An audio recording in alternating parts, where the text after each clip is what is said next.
Because for me, it wasn't as much as the English. It was, I mean, since day one. Like, I remember waking up and if you ask me when did this all start, it started 127th Street.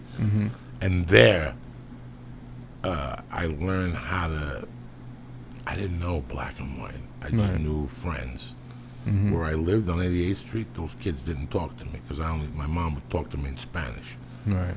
So they wouldn't talk to me. I don't know why.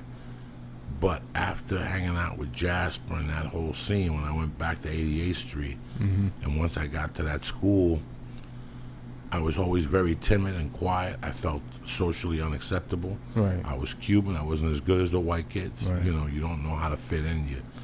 You're trying to find it. And then who saved me was my mom. In the kindergarten on my birthday, that bitch brought a Carvel cake and a case of Coca-Cola in cans. Them motherfuckers loved me after that. They knew I didn't fuck around. Hello. And I got myself a little piece-ass little Chinese girl after that. And I started going to her house. I ain't fucking with you. Her father used to draw for Charles Schultz. Oh, so we'd get the first screenings of fucking any peanut movies. Damn. She'd take me and we'd eat Chinese gum with the wrapper, Chinese candy with the wrapper, and we'd watch it. And I'd go to her house. And then something happened. And at that time, I was a decent kid. I was very quiet. I was very timid. The Green Hornet came along. And I'm watching this Chinese motherfucker bitch slap people, right? And I'm like, I like this, but I can never do this. This is not my world. I could never see myself lifting up my hand to another child. My mom was an antagonizer. My mom always wanted me to protect myself. Right. And I go, Mom, I don't want to hit him. My mom would take me home and go, next time that kid push, you got to punch him in the fucking face. And my mom would have hand signals, and sometimes I'd do it, sometimes I wouldn't when I was in the park. But I got hit in the head with a flashlight. Oh, shit. At Central Park. Somebody hit me, took my, not a flashlight, a lunchbox, the container, and they hit me. And that changed my game because I didn't like that feeling of getting beaten the fuck up. Now I get it why my mom's saying you got to slip and bitch slap a motherfucker. But it was too late. I got the stitches. So after that, my hook was being crazy. So if you jumped off the 3rd floor, I jumped off the 5th floor.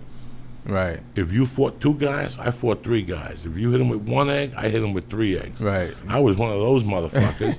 And then I went up to 148th Street. And that's the melting pot.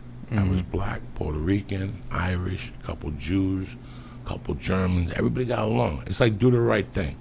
Do the Right Thing is a beautiful movie because it's about people just talking out loud. But deep down inside, we all get along with one another. We have to communicate with one another every fucking day. I got to go to your Korean store.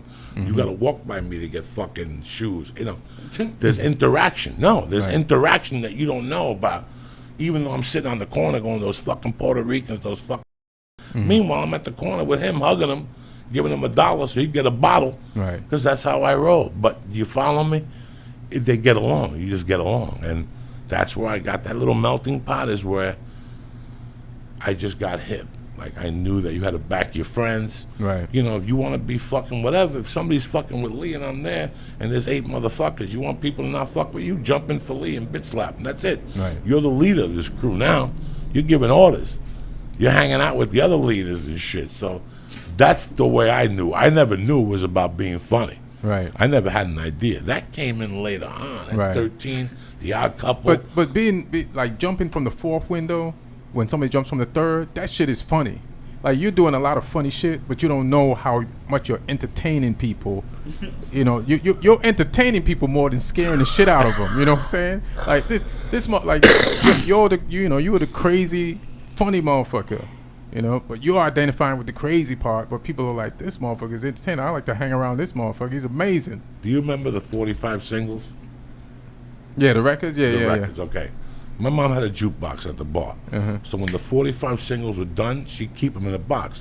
When I went to her record shop, I'd take the 45 singles and put them in a bag and take them home. She go, what are you going to do? I'm going to listen to them. I won't listen to them. I go to my back window and there'd be people out there walking. Oh, shit. There was a parking garage back there, and I whipped those things out of there and hit motherfuckers in the head. That's hilarious. And for months, nobody knew who it was. I would go out there and the kids would be saying, yeah, man, somebody's whipping fucking records at motherfuckers out there. He cut this guy, he hit this guy in the head, he hit this guy's dog. And finally, one day I told like these 3 little gangsters, I go, if I tell you a secret, you won't say that. I'm like, I'm the motherfucker that's been launching those 45s out the window. They're like, come on. No, and I go, come upstairs.